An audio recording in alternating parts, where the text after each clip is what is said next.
ಅನುನಯದಿಂದ ರಾಜನನ್ನ ಯಾರು ವಶಪಡಿಸಿಕೊಳ್ಳುತ್ತಾರೋ ತಮೇವ ವಿದ್ವಾಂಸ ಮುಷಂತಿ ಸಜ್ಜನಾಃ.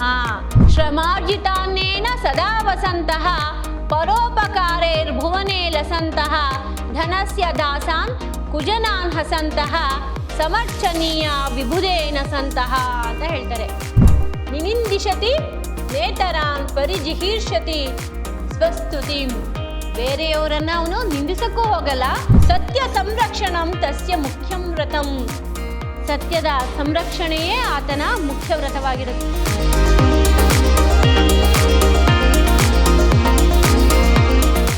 ಶ್ರೀ ಗುರುಭ್ಯೋ ನಮಃ. ಹರಿ ಓಂ. ಭವತಾಂ ಸರ್ವೇಷಾಮಪಿ ದ್ವಿತೀಯ ಷಾಣ್ಮಾಸಿಕ ಸಂಸ್ಕೃತ ಕಕ್ಷಾಂ ಪ್ರತಿ ಸ್ವಾಗತಂ. ಮಮ ನಾಮ ಭಾರತಿ. ಅಹಂ ವಿದ್ಯಾಶ್ರಮ ವಿದ್ಯಾಲಯೇ ಸಂಸ್ಕೃತ ವಿಭಾಗೆ ಕಾರ್ಯಂ ಕರೋಮಿ. ಪ್ರಿಯ ವಿದ್ಯಾರ್ಥಿಗಳೇ, ಮೈಸೂರು ವಿಶ್ವವಿದ್ಯಾನಿಲಯದ ವ್ಯಾಪ್ತಿಗೆ ಸಂಬಂಧಪಟ್ಟಂತಹ ದ್ವಿತೀಯ ಸೆಮಿಸ್ಟರ್ BCom ವಿದ್ಯಾರ್ಥಿಗಳಿಗೆ ದ್ವಿತೀಯ ಸೆಮಿಸ್ಟರ್ ಸಂಸ್ಕೃತ ತರಗತಿಗೆ ಆತ್ಮೀಯ ಸ್ವಾಗತ. ಪ್ರಿಯ ವಿದ್ಯಾರ್ಥಿಗಳೇ, ನೀವು ಹಿಂದಿನ ತರಗತಿಯಲ್ಲಿ ಸಜ್ಜನಪ್ರಶಂಸಾ ಎನ್ನುವಂತಹ ಪಾಠದ ಮೊದಲನೆಯ ದಿನದ ತರಗತಿಯ ಪಾಠವನ್ನು ಕೇಳ್ಕೊಂಡಿದ್ರಿ. ಇಂದು ನಾನು ಎರಡನೆಯ ದಿನದ ತರಗತಿಯನ್ನು ಪ್ರಾರಂಭ ಮಾಡ್ತೇನೆ. ಬನ್ನಿ ವಿದ್ಯಾರ್ಥಿಗಳೇ, ಇಂದಿನ ಪಾಠದಲ್ಲಿ ಏನೆಲ್ಲ ವಿಚಾರಗಳನ್ನು ಕೊಟ್ಟಿದ್ದಾರೆ ಅನ್ನೋದನ್ನು ನೋಡೋಣ. ಪುರತಃ ಗಚ್ಚಾಮಃ. ಸಜ್ಜನರ ಸ್ವಭಾವಗಳು ಯಾವುದೆಲ್ಲ ಇದೆ ಅನ್ನೋದನ್ನು ಹೇಳಿದರು ಹಿಂದಿನ ತರಗತಿಯಲ್ಲಿ ಅನ್ನೋದನ್ನು ಒಮ್ಮೆ ಮೆಲುಕು ಹಾಕಿ ಇಂದಿನ ತರಗತಿಯನ್ನು ಪ್ರಾರಂಭ ಮಾಡ್ತೇನೆ.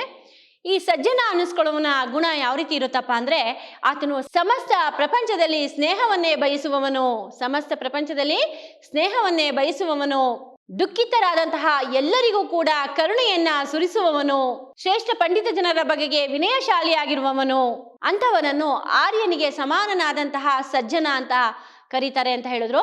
ಅದಾದ ನಂತರ ಯಾರ ನುಡಿಯು ಸಂತೋಷವನ್ನ ನೀಡುವುದೋ, ಯಾರ ಮಾತು ಹಿತವನ್ನ ಉಂಟು ಮಾಡುವುದೋ, ಯಾರ ಜೊತೆ ಮಾತನಾಡಿದರೆ ನಮಗೆ ಸಮಾಧಾನ ಉಂಟಾಗುವುದೋ, ಅಂದ್ರೆ ಯಾರ ಸಂದರ್ಶನವು ನಮ್ಮ ನೋವನ್ನ ನಿವಾರಿಸುತ್ತದೆಯೋ ಅವನು ಜಗತ್ತಿಗೆ ಅಲಂಕಾರನು. ಅಂಥವನನ್ನ ಸಜ್ಜನರೆಂದು ಕರೆಯುತ್ತಾರೆ ಅಂತ ಹೇಳಿದ್ರು. ಅದಾದ ನಂತರ ಯಾರ ಮನಸ್ಸನ್ನ ಮನ್ಮಥಾಗ್ನಿಯ ಜ್ವಾಲೆಯು ಮುಟ್ಟಿರುವುದಿಲ್ಲವೋ, ವಿಶಾಲವಾದಂತಹ ವಿದ್ಯೆಯು ಯಾರಿಗೆ ಗರ್ವವನ್ನ ಹುಟ್ಟಿಸುವುದಿಲ್ಲವೋ ಮತ್ತು ಪರರ ಹಣಕ್ಕಾಗಿ ಯಾರ ಮನಸ್ಸು ನಡುಗುವುದಿಲ್ಲವೋ ಅವನನ್ನ ಪಂಡಿತರು ಸಜ್ಜನ ಎಂದು ಕರೆಯುತ್ತಾರೆ ಅಂತ ಹೇಳ್ತಾರೆ. ಅರ್ಥ ಆಗ್ತಿದೆ ಅಲ್ವಾ ಮಕ್ಕಳೇ? ಯಾರ ಮನಸ್ಸನ್ನ ಮನ್ಮಥಾಗ್ನಿಯ ಜ್ವಾಲೆಗಳು ಮುಟ್ಟುವುದಿಲ್ಲವೋ, ಹಾಗೂ ವಿದ್ಯೆ ಇದ್ರೂ ಕೂಡ ಯಾರಿಗೆ ಅಹಂಕಾರವಿರುವುದಿಲ್ಲವೋ ಮತ್ತು ಪರರ ಹಣವನ್ನ ನೋಡಿದಾಗ ಯಾರ ಮನಸ್ಸು ನಡುಗುವುದಿಲ್ಲವೋ ಅಂಥವನನ್ನ ಸಜ್ಜನನೆಂದು ಕರೆಯುತ್ತಾರೆ. ನಂತರ ಸಜ್ಜನನ ಮಾತು ಮೊದಲು ಬೇವಿನ ಹಣ್ಣಿಗಿಂತಲೂ ಕೂಡ ಕಹಿಯಾಗಿರುತ್ತದೆ, ಆದರೆ ಅದು ಪರಿಣಾಮದಲ್ಲಿ ಬೆಲ್ಲದ ಚೂರಿಗಿಂತಲೂ ಕೂಡ ಬಹಳ ಸಿಹಿಯಾಗಿರುತ್ತದೆ. ಹಾಗಾಗಿ ಯಾವಾಗಲೂ ವಿನಯಶಾಲಿಯು ಸಜ್ಜನನ ಮಾತನ್ನ ಕೇಳಬೇಕು ಅಂತ ಹೇಳ್ತಾರೆ. ಅದಾದ ನಂತರ ಹೇಳ್ತಾರೆ, ಹುಟ್ಟಿನಿಂದಲೇ ಯಾರು ಕೂಡ ಸಜ್ಜನನಾಗಿ ಹುಟ್ಟುವುದಿಲ್ಲ. ಹುಟ್ಟಿನಿಂದಲೇ ಯಾರು ಕೂಡ ಸಜ್ಜನನಾಗುವುದಿಲ್ಲ. ರೂಪದಿಂದಾಗಲಿ ಅಥವಾ ವಿಪುಲವಾದಂತಹ ಹಣದಿಂದ ಆಗಲಿ ಯಾರೂ ಕೂಡ ಸಜ್ಜನನೆನಿಸುವುದಿಲ್ಲ.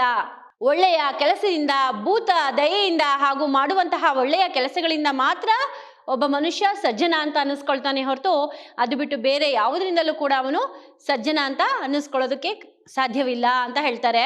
ಹಾಗಾಗಿ ಭೂತದಯೆ, ಪರೋಪಕಾರ, ಒಳ್ಳೆಯ ಶುಭ ಗುಣಗಳನ್ನ ಯಾರು ಕಲ್ತ್ಕೊಂಡಿರ್ತಾರೋ ಅಂಥವ್ರನ್ನ ನಾವು ಸಜ್ಜನರು ಅಂತ ಕರಿಬಹುದು ಅಂತ ಹೇಳಿ ಹಿಂದಿನ ತರಗತಿಯಲ್ಲಿ ಪಾಠವನ್ನ ಕೇಳ್ಕೊಂಡಿದ್ರಿ. ಅಲ್ಲಿಂದ ಮುಂದುವರೆದ ಪಾಠ 6ನೆಯ ಶ್ಲೋಕ. ಹಿಂದಿನ ತರಗತಿಯಲ್ಲಿ ನೀವು 5 ಶ್ಲೋಕದವರೆಗೆ ಪಾಠವನ್ನ ಕೇಳ್ಕೊಂಡಿದ್ರಿ. ಇಂದು ನಾನು 6ನೆಯ ಶ್ಲೋಕದಿಂದ ಪಾಠವನ್ನ ಪ್ರಾರಂಭ ಮಾಡ್ತೇನೆ. 6ನೆಯ ಶ್ಲೋಕ. ನಯೇನ ಶಿಷ್ಟಾನ್ ವಿನಯೇನ ಪಂಡಿತಾನ್ ವಶೀಕರೋತಿ ಪ್ರಣಯೇನ ಯೋ ವಧೂಂ ನೃಪಂ ವಿಶೇಷಾನು ನಯೇನ ಚ ಶ್ರಯೇತ್ ನಮೇವ ವಿದ್ವಾಂಸಂ ಮುಷಂತಿ ಸಜ್ಜನಾಃ.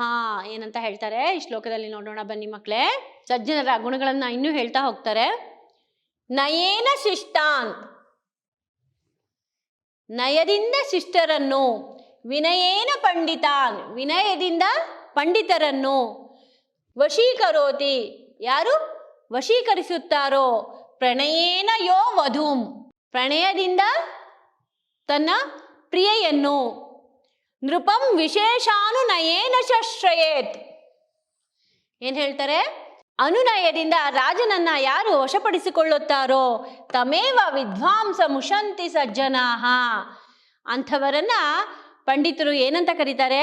ಸಜ್ಜನರು ಅಂತ ಕರೀತಾರೆ. ಅರ್ಥ ಆಗ್ತಿದೆ ಅಲ್ವಾ ಮಕ್ಕಳೇ? ಬಹಳ ಸುಲಭವಾಗಿದೆ ಈ ಶ್ಲೋಕದ ತಾತ್ಪರ್ಯ ಈ ರೀತಿ ಬರುತ್ತೆ. Very important for examination also. ಎಕ್ಸಾಮಿನೇಷನ್ಗೂ ಕೂಡ ಬಹಳ ಬಹಳ ಮುಖ್ಯವಾಗಿರುವಂತಹ ಪ್ರಶ್ನೆ. ಇದಕ್ಕೆ ತಾತ್ಪರ್ಯವನ್ನ ಬರೆಯಲಿಕ್ಕೆ ಕೊಡ್ತಾರೆ. ಈ ಶ್ಲೋಕದ ತಾತ್ಪರ್ಯ ಈ ರೀತಿ ಬರುತ್ತೆ ಮಕ್ಕಳೇ. ಯಾವನು ನೀತಿಯಿಂದ ಶಿಷ್ಟರನ್ನು, ವಿನಯದಿಂದ ಪಂಡಿತರನ್ನು, ಪ್ರಣಯದಿಂದ ಪ್ರಿಯೆಯನ್ನು, ಅನುನಯದಿಂದ ಪ್ರಭುಗಳನ್ನ ಯಾರು ವಶಪಡಿಸಿಕೊಳ್ಳುತ್ತಾರೋ ಅಂಥವರನ್ನ ಪಂಡಿತರು, ಸಜ್ಜನ ಎಂದು ಕರೆಯುತ್ತಾರೆ ಅಂತ ಹೇಳಿ ಈ ಶ್ಲೋಕದ ತಾತ್ಪರ್ಯ ಆಗುತ್ತೆ ಮಕ್ಕಳೇ. ಈ ಶ್ಲೋಕದ ತಾತ್ಪರ್ಯ ನಿಮಗೆ ಅರ್ಥ ಆಗಿದೆ ಅಂತ ಭಾವಿಸಿದ್ದೇನೆ. ಯಾರನ್ನ ಯಾವುದ್ರ ಮುಖಾಂತರ ವಶಪಡಿಸ್ಕೊಳ್ತಾರೆ ಅನ್ನೋದನ್ನ ಇಲ್ಲಿ ಹೇಳಿದ್ದಾರೆ. ಹಾಗಾಗಿ ಒಬ್ಬ ಸಜ್ಜನ ಅಂತ ಅನ್ನಿಸ್ಕೊಳ್ಬೇಕಾದ್ರೆ ಅವನ ಗುಣ ಏನಿರುತ್ತೆ ಅನ್ನೋದನ್ನ ಈ ಶ್ಲೋಕದಲ್ಲಿ ತಿಳಿಸಿದ್ದಾರೆ. ಪಂಡಿತರು ಯಾರನ್ನ ಸಜ್ಜನರು ಅಂತ ಕರೀತಾರೆ ಅನ್ನೋದನ್ನ ಈ ಶ್ಲೋಕದಲ್ಲಿ ಸುಂದರವಾಗಿ ವರ್ಣನೆಯನ್ನು ಮಾಡಿದ್ದಾರೆ. ಬಹಳ ಮುಖ್ಯವಾದ ಶ್ಲೋಕ. ಅರ್ಥ ಆಗಿದೆ ಅಂತ ಭಾವಿಸ್ತಿದ್ದೀನಿ ಮಕ್ಕಳೇ ನಿಮಗೆಲ್ಲ ಈ ಶ್ಲೋಕದ ತಾತ್ಪರ್ಯ. ಮುಂದಿನ ಶ್ಲೋಕಕ್ಕೆ ಹೋಗೋಣ. ಪುರತಃ ಗಚ್ಚಾಮಃ. ಮುಂದಿನ ಶ್ಲೋಕ 7ನೆಯ ಶ್ಲೋಕ. ಶ್ರಮಾರ್ಜಿತಾನ್ನೇನ ಸದಾ ವಸಂತಃ ಪರೋಪಕಾರೈರ್ಭುವನೇ ಲಸಂತಃ ಧನಸ್ಯ ದಾಸಾನ್ ಕುಜನಾನ್ ಹಸಂತಃ ಸಮರ್ಚನೀಯ ವಿಭುಧೇನ ಸಂತಹ ಅಂತ ಹೇಳ್ತಾರೆ. ಎಷ್ಟು ಸುಂದರವಾದಂತಹ ಶ್ಲೋಕ. ಇಲ್ಲೂ ಕೂಡ ಸಜ್ಜನರ ಗುಣಗಳನ್ನೇ ಹೇಳುವಂಥದ್ದು. ಏನು ಹೇಳ್ತಾರಪ್ಪ ಈ ಶ್ಲೋಕದ ಅರ್ಥವನ್ನು ನೋಡೋಣ ಮಕ್ಕಳೇ. ಶ್ರಮಾರ್ಜಿತಾನ್ನೇನ ಸದಾ ವಸಂತಹ. ದುಡಿದು ಗಳಿಸಿದಂತಹ ಅನ್ನದಿಂದಲೇ ಬದುಕುವವನು, ಶ್ರಮದಿಂದ ಪಡೆದಂತಹ ಹಣದಿಂದ ಅನ್ನವನ್ನ ತಿನ್ನುವಂತಹವನು ಅಂತ ಅರ್ಥ ಬರುತ್ತೆ. ಶ್ರಮಾರ್ಜಿತಾನ್ನೇನ ಸದಾ ವಸಂತಹ ಪರೋಪಕಾರೈರ್ಭುವನೇ ಲಸಂತಹ. ಪರೋಪಕಾರದಿಂದ ಇಡೀ ಜಗತ್ತಿನಿಂದಲೇ ಗೌರವವನ್ನ ಪಡೆಯುವಂಥವನು. ಪರೋಪಕಾರದಿಂದ ಜಗತ್ತಿನಲ್ಲಿ ಗೌರವವನ್ನ ಪಡೆಯುವಂಥವರು. ಧನಸ್ಯ ದಾಸಾನ್ ಕುಜನಾನ್ ಹಸಂತಹ. ಹಣದ ಗುಲಾಮರನ್ನ ನೋಡಿ ನಕ್ಕು ಬಿಡುವಂಥವನನ್ನು. ಧನಸ್ಯ ದಾಸಾನ್ ಕುಜನಾನ್ ಹಸಂತಹ. ಹಣದ ದಾಸನನ್ನ ನೋಡಿ ನಕ್ಕು ಬಿಡುವಂತಹ. ಸಮರ್ಚನೀಯ ವಿಭುಧೇನ ಸಂತಹ. ಜಾಣನು ಅಂಥವರನ್ನೇ ಪೂಜಿಸಬೇಕು ಅಂತ ಹೇಳ್ಬಿಟ್ಟು ಹೇಳ್ತಾರೆ. ಒಬ್ಬ ಸಜ್ಜನನ ಗುಣ ಯಾವ ಥರ ಇರಬೇಕು, ಅಂಥವನನ್ನ ಜಾಣನು ಕೂಡ ಪೂಜಿಸಬೇಕು ಅಂತ ಹೇಳ್ತಾರೆ. ಈ ಶ್ಲೋಕದ ಒಟ್ಟಾರೆ ತಾತ್ಪರ್ಯವನ್ನ ನೋಡೋಣ.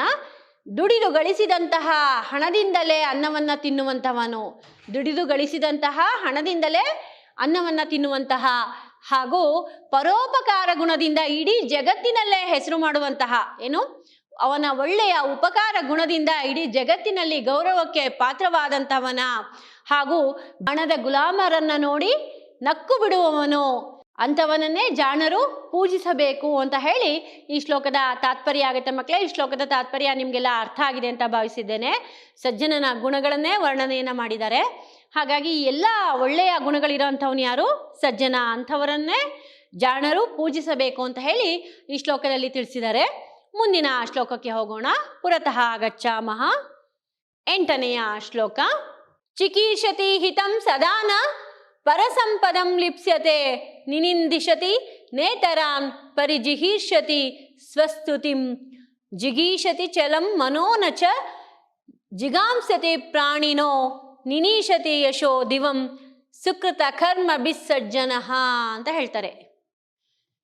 ಎಂಥ ಸುಂದರವಾದ ಶ್ಲೋಕ ನೋಡಿ ಮಕ್ಕಳೇ. ಶ್ಲೋಕದ ಅರ್ಥವನ್ನು ನೋಡ್ತಾ ಹೋಗೋಣ. ಚಿಕೀರ್ಷತಿ ಹಿತಂ ಸದಾನ ಪರಸಂಪದಂ ಲಿಪ್ಸ್ಯತೆ. ಏನ್ ಹೇಳ್ತಾರೆ ಇಲ್ಲಿ? ಸಜ್ಜನನು ಯಾವಾಗಲೂ ಕೂಡ ಎಲ್ಲರಿಗೂ ಕೂಡ ಹಿತವನ್ನೇ ಬಯಸುತ್ತಾನೆ. ಚಿಕೀರ್ಷತಿ ಹಿತಂ ಸದಾನ ಪರಸಂಪದಂ ಲಿಪ್ಸ್ಯತೆ. ಪರರ ಸಂಪತ್ತಿಗೆ ಅವನು ಎಂದಿಗೂ ಕೂಡ ಆಸೆಯನ್ನ ಪಡುವುದಿಲ್ಲ. ಅರ್ಥ ಆಗ್ತಿದೆ ಅಲ್ವಾ ಮಕ್ಕಳೇ? ಬೇರೆಯವರ ಸಂಪತ್ತನ್ನ ಅವನು ಎಂದಿಗೂ ಕೂಡ ಆಸೆ ಪಡುವುದಿಲ್ಲ. ನಿನಿಂದಿಶತಿ ನೇತರಾನ್ ಪರಿಜಿಹೀರ್ಷತಿ ಸ್ವಸ್ತುತಿಂ. ಬೇರೆಯವರನ್ನ ಅವನು ನಿಂದಿಸಕ್ಕೂ ಹೋಗಲ್ಲ. ಅವನ ಸ್ತುತಿಯನ್ನ ಅಂದ್ರೆ ಅವನನ್ನ ಹೊಗಳ್ತಾ ಇದ್ರೆ ಸಜ್ಜನನಾದವನು ಅದನ್ನ ಅವಾಯ್ಡ್ ಮಾಡ್ತಾನೆ. ಅಂದ್ರೆ ತನ್ನ ಹೊಗಳಿಕೆಯನ್ನು ಅವನು ಅಷ್ಟು ಇಷ್ಟಪಡಲ್ಲ. ಮತ್ತೆ ಬೇರೆಯವರನ್ನ ಅವನು ನಿಂದಿಸೋದಕ್ಕೂ ಕೂಡ ಹೋಗೋದಿಲ್ಲ.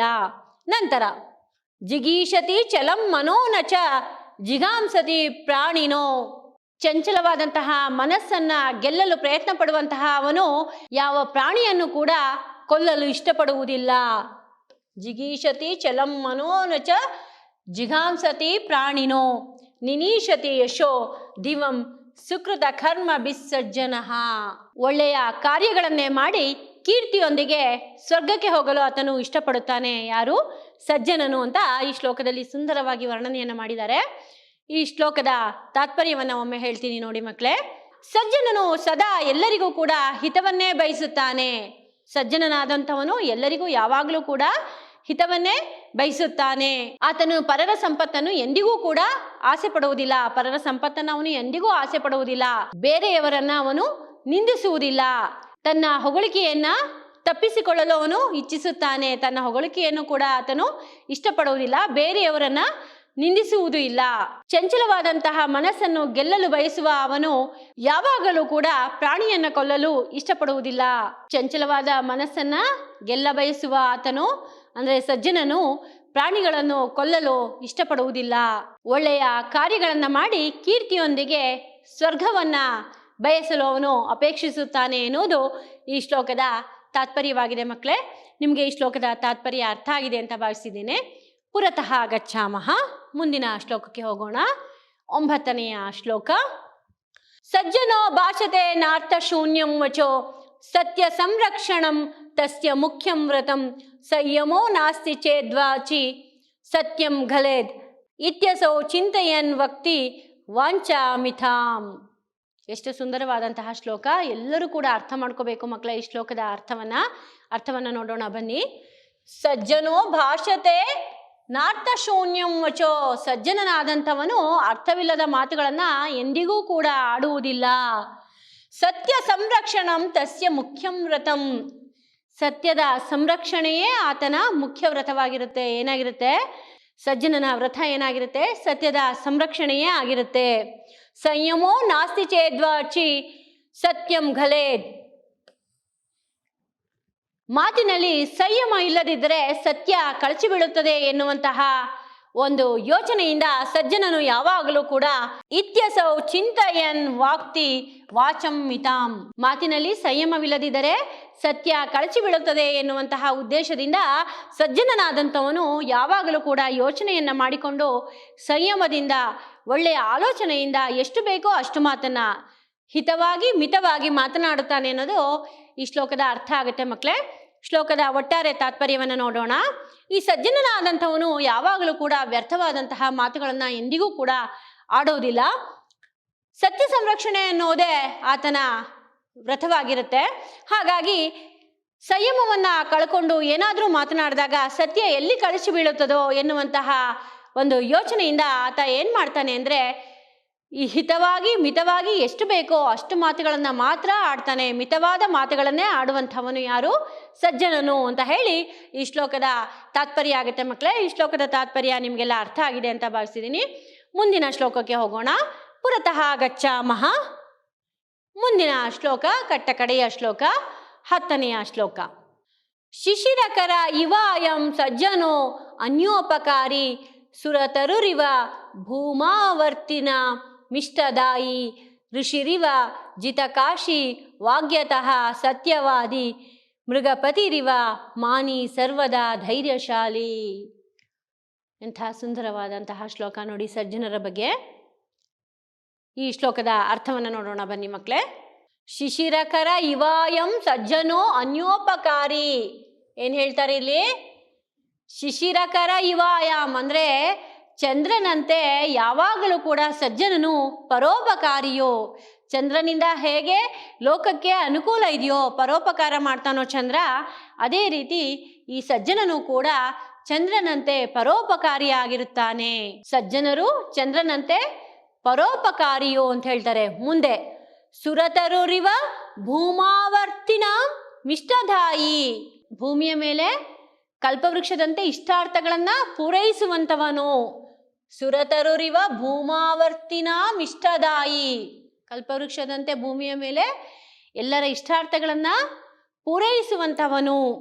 ಋಷಿರಿವ ಜಿತಕಾಶಿ ವಾಗ್ಯತಃ ಸತ್ಯವಾದಿ. ಋಷಿಗಳಂತೆ ಈತನು ಜಿತೇಂದ್ರಿಯನು, ಸತ್ಯವಾದಿ. ಸಜ್ಜನನು ಋಷಿಗಳಂತೆ ಜಿತೇಂದ್ರಿಯನು, ಸತ್ಯವಾದಿಯು, ಮಿತವಾಗಿ ಮಾತನಾಡುವಂತವನು. ಮೃಗಪತಿರಿವ ಮಾನಿ ಸರ್ವದಾ ಧೈರ್ಯಶಾಲಿ. ಸಿಂಹದಂತೆ ಈತನು ಯಾವಾಗಲೂ ಅಭಿಮಾನಿಯೋ ಹಾಗೂ ಧೈರ್ಯಶಾಲಿಯೋ ಆಗಿರುತ್ತಾನೆ ಅಂತ ಹೇಳ್ತಾರೆ ಈ ಶ್ಲೋಕದಲ್ಲಿ. ಅರ್ಥ ಆಗ್ತಿದೆ ಅಲ್ವಾ ಮಕ್ಕಳೇ? ಮೃಗಪತಿರಿವ ಮಾನಿ ಸರ್ವದಾ ಧೈರ್ಯಶಾಲಿ. ಸಿಂಹದಂತೆ ಯಾವಾಗಲೂ ಕೂಡ ಆತನು ಅಭಿಮಾನಿಶಾಲಿಯಾಗಿಯೂ ಧೈರ್ಯಶಾಲಿಯಾಗಿಯೂ ಇರ್ತಾನೆ. ಯಾರು? ಸಜ್ಜನನು ಅಂತ ಈ ಶ್ಲೋಕದಲ್ಲಿ ಹೇಳ್ತಾರೆ. ಶ್ಲೋಕದ ತಾತ್ಪರ್ಯವನ್ನು ಒಮ್ಮೆ ನೋಡೋಣ ಮಕ್ಕಳೇ. ಈ ಸಜ್ಜನನ ಗುಣ ಯಾವ ರೀತಿ ಇರುತ್ತಪ್ಪ ಅಂದರೆ, ಚಂದ್ರನಂತೆ ಪರೋಪಕಾರ ಗುಣವನ್ನ ಹೊಂದಿರುವಂಥವನು ಸಜ್ಜನನಾಗ್ತಾನೆ. ಅದಾದ ನಂತರ ಸಜ್ಜನನು ಚಂದ್ರನಂತೆ ಪರೋಪಕಾರಿಯೋ, ಭೂಮಿಯಲ್ಲಿ ಕಲ್ಪವೃಕ್ಷದಂತೆ ಯಾಚಕರ ಇಷ್ಟಾರ್ಥಗಳನ್ನ ಪೂರೈಸುವಂಥವನು, ಹಾಗೂ ಋಷಿಗಳಂತೆ ಜಿತೇಂದ್ರಿಯನು, ಹಾಗೂ ಮಾತಿನಲ್ಲಿ ಸಂಯಮಿಯೋ, ಹಾಗೂ ಸತ್ಯವಾದಿಯೋ, ಹಾಗೂ ಸಿಂಹದಂತೆ ಅಭಿಮಾನಶಾಲಿಯೋ, ಹಾಗೂ ಧೈರ್ಯವಂತನೂ ಆಗಿರುತ್ತಾನೆ. ಯಾರು? ಸಜ್ಜನನು. ಈ ರೀತಿಯಾಗಿ ಸಜ್ಜನನ ಗುಣಗಳನ್ನು ವರ್ಣನೆ ಮಾಡಿದ್ದಾರೆ ಮಕ್ಕಳೇ. ಒಟ್ಟು 10 ಶ್ಲೋಕಗಳು. ಈ 10 ಶ್ಲೋಕದಲ್ಲೂ ಕೂಡ ಒಬ್ಬ ಸಜ್ಜನನ ಪ್ರಶಂಸೆಯನ್ನು ಯಾವ ರೀತಿ ಮಾಡ್ಬೋದು, ಒಬ್ಬ ಸಜ್ಜನನಾಗಲಿಕ್ಕೆ ಯಾವೆಲ್ಲ ಒಳ್ಳೆಯ ಗುಣಗಳಿರಬೇಕು ಅನ್ನೋದನ್ನ ಈ ರೀತಿಯಾಗಿ ಸಜ್ಜನ ಶತಕ ಎಂಬ ಪದ್ಯಕಾವ್ಯದಿಂದ ಆರಿಸಿ 10 ಶ್ಲೋಕವನ್ನು ನಿಮಗೆ ಕೊಟ್ಟಿದ್ದಾರೆ. ಈ 10 ಶ್ಲೋಕಗಳು ಕೂಡ ನಿಮಗೆಲ್ಲ ಅರ್ಥ ಆಗಿದೆ ಅಂತ ಭಾವಿಸಿದ್ದೇನೆ ಮಕ್ಕಳೇ. ಬನ್ನಿ ವಿದ್ಯಾರ್ಥಿಗಳೇ, ಇಂದಿನ ಶ್ಲೋಕದ ಸಾರಾಂಶವನ್ನು ಒಮ್ಮೆ ತಿಳಿಸ್ತೇನೆ. ಯಾವನು ನೀತಿಯಿಂದ ಶಿಷ್ಟರನ್ನು, ವಿನಯದಿಂದ ಪಂಡಿತರನ್ನು, ಪ್ರಣಯದಿಂದ ಪ್ರಿಯೆಯನ್ನು, ಅನುನಯದಿಂದ ಪ್ರಭುಗಳನ್ನ ಯಾರು ವಶಪಡಿಸಿಕೊಳ್ಳುತ್ತಾರೋ ಅಂಥವನು ನಿಜವಾದ ಸಜ್ಜನನಾಗ್ತಾನೆ. ಅಂಥವರನ್ನ ಪಂಡಿತರು ಸಜ್ಜನ ಎಂದು ಹೇಳುತ್ತಾರೆ.